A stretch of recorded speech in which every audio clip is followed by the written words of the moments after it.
Je suis expert esthétique. J'ai ouvert mon centre esthétique en décembre 2020.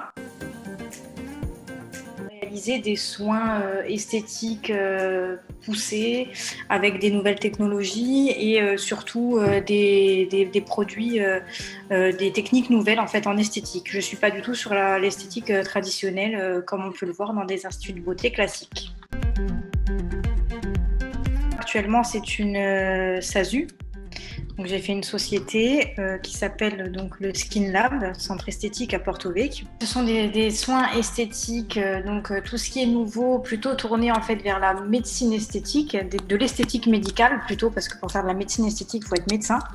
Donc c'est de l'esthétique médicale. Je pratique tout ce qui est nouvelles technologies à base de radiofréquence, hydrafacial notamment. Ensuite peeling, micro-needling médical. J'ai commencé, donc j'étais à la fac, après voilà, j'ai fait du droit, après j'ai fait Sciences Po, je me suis rendu compte que c'était pas pour moi. Ensuite, j'ai pris un virage à 360, j'ai fait un BTS en esthétique. Ensuite, j'ai continué donc, dans cette école, j'ai fait le bachelor. Donc le bachelor marketing et stratégie d'entreprise, mais couplé en fait, on avait les deux parcours qui se croisaient. Donc on avait des cours en école esthétique et des cours en école de commerce.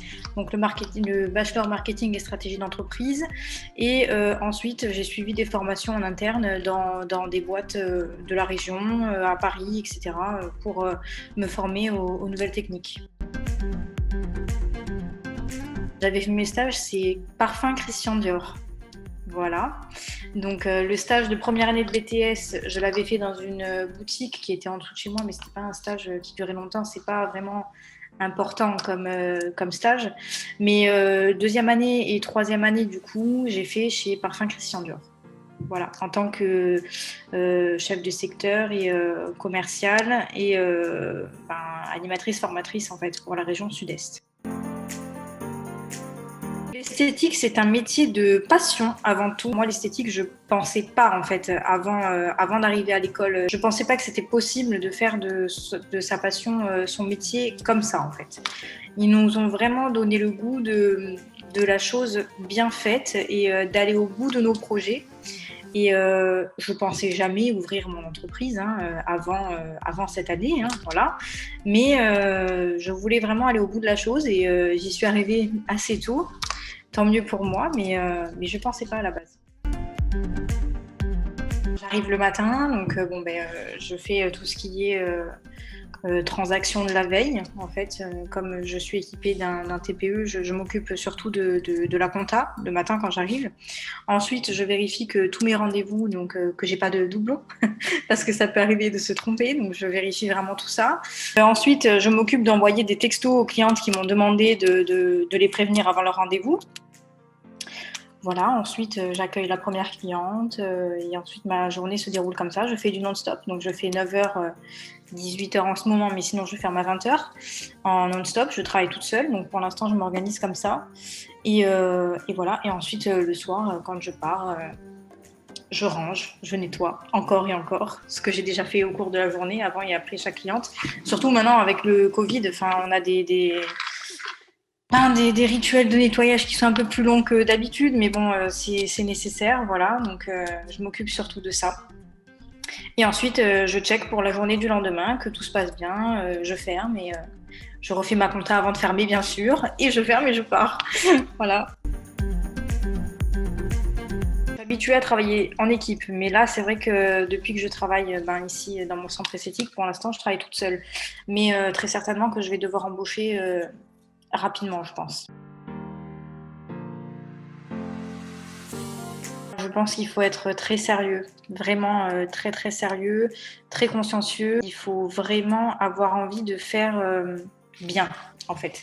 Parce que si on ne fait pas bien, la cliente ou le client, en fait, s'en rend très facilement compte, parce que la concurrence est rude. très présente et c'est un marché qui est en constante évolution. Et quand je dis constante évolution, pour moi, c'est tous les jours. En fait, il faut vraiment s'informer de ce qui se passe parce que ça va très vite. On peut vite être dépassé. Il faut être vraiment très sérieux. Il faut s'informer au quotidien. Il faut avoir de la conscience professionnelle parce qu'on ne peut pas laisser un client repartir s'il n'est pas content. Il faut vraiment mettre tout ce qu'on peut pour que le client soit satisfait. Donc vraiment très très sérieux en fait. Dans une ville, c'est évident que de toute façon, tous les métiers fonctionnent mieux. Je veux dire, en termes de revenus, on gagne mieux sa vie, je pense, en ville. Après, c'est un peu une question difficile, mais c'est-à-dire que moi, ici, je suis pas dans une ville, mais c'est un endroit où les gens prennent soin d'eux, ils sont très axés sur le paraître, donc ça me rend service d'un côté. Mais c'est vrai que dans une région plus rurale, vraiment le fin fond de la campagne, je pense pas que ça soit essentiel en fait, vraiment. Je pense que dans une ville, c'est quelque chose qui fonctionne mieux.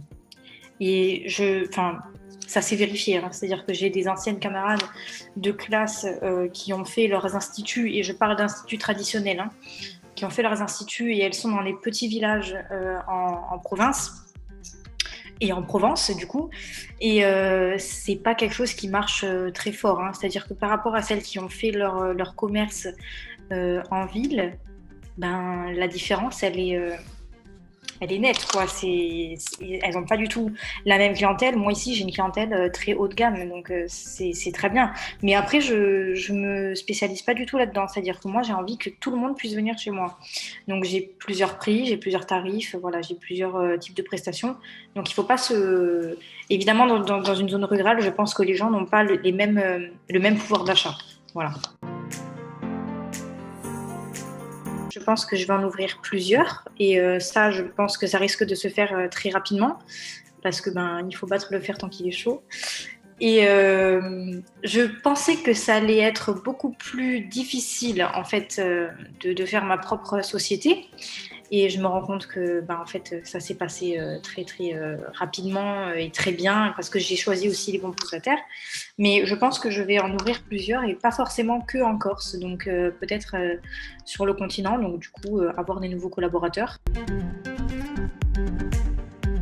Alors moi, pour le coup, quand je suis partie de chez Parfum Christian Dior, c'est vrai que toutes les entreprises où j'avais postulé, et pas forcément dans le domaine de l'esthétique, mais surtout dans le domaine du luxe en fait, parce que j'ai été formée là-dessus, mais partout où j'avais postulé, j'avais été prise. J'ai travaillé chez Longchamp à Paris. J'ai eu aucun mal à me faire recruter par ce type d'entreprise. Partout où j'avais postulé, j'avais été prise, notamment chez Chanel, chez Longchamp, chez Yves Saint Laurent, chez L'Oréal, dans plusieurs groupes, Givenchy, etc. J'avais été recrutée, donc c'était pas forcément dans le pôle esthétique en fait de leur marque. Donc je pense que oui, c'est facile de trouver un job après. Après, il faut vraiment être sûr de ce qu'on veut faire parce que quand on dit BTS esthétique, dans la tête de beaucoup de gens, on est esthéticienne. On veut être esthéticienne, on fait un CAP ou un BP esthétique.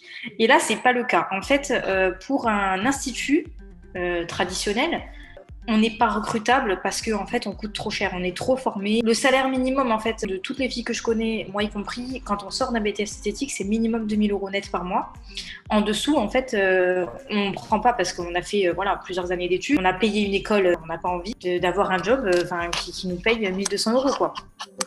Pas que ça soit moins bien, mais on n'aspire pas à ça quand on fait un BTS esthétique, donc il faut vraiment cibler.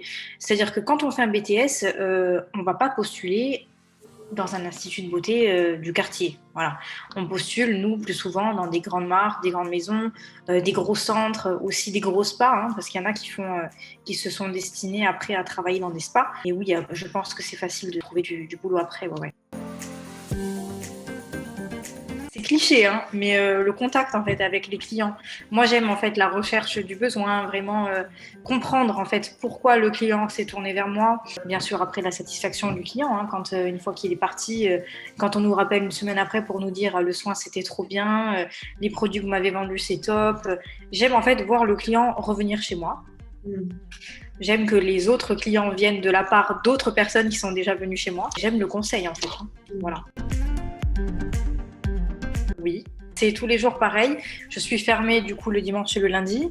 Mais par contre, mes horaires, c'est toujours pareil. C'est-à-dire que tous les jours, je suis ouverte à partir de 9h et je pars en ce moment à 18h. Mais enfin, je ferme à 18h, mais sinon, je ferme à 19h30, 20h. Sauf en été, par contre, où j'ouvre plus tôt. Donc, je peux ouvrir à 8h30 et partir plus tard à 9h30, enfin 21h30. Parce que l'été, c'est là où on a le plus de monde. Donc, pour ne pas refuser en fait de la clientèle, on reste plus tard et plus tôt. Moi, j'ai commencé à la fac, donc quand je suis partie de Corse, donc quand je suis partie sur le continent pour aller à la fac, je suis rentrée en fac de droit. Je voulais faire magistrat, donc rien à voir.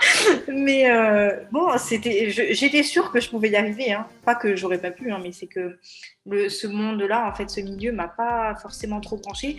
Et je pense que je suis tombée en fait une mauvaise année, c'est-à-dire que trop peu de réussite en fait en première année, c'est vraiment l'écrémage, ça m'a un peu dégoûtée.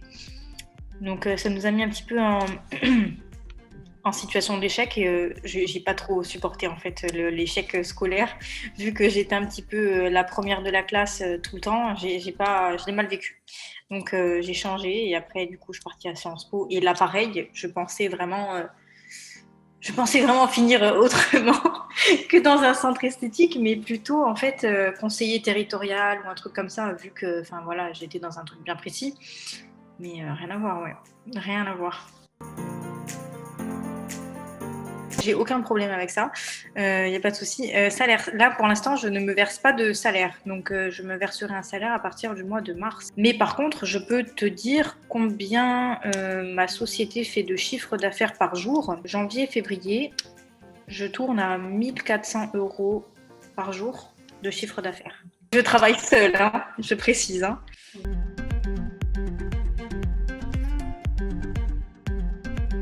Persévérer en fait, parce que le BTS esthétique, c'est un BTS qui est quand même très tourné science.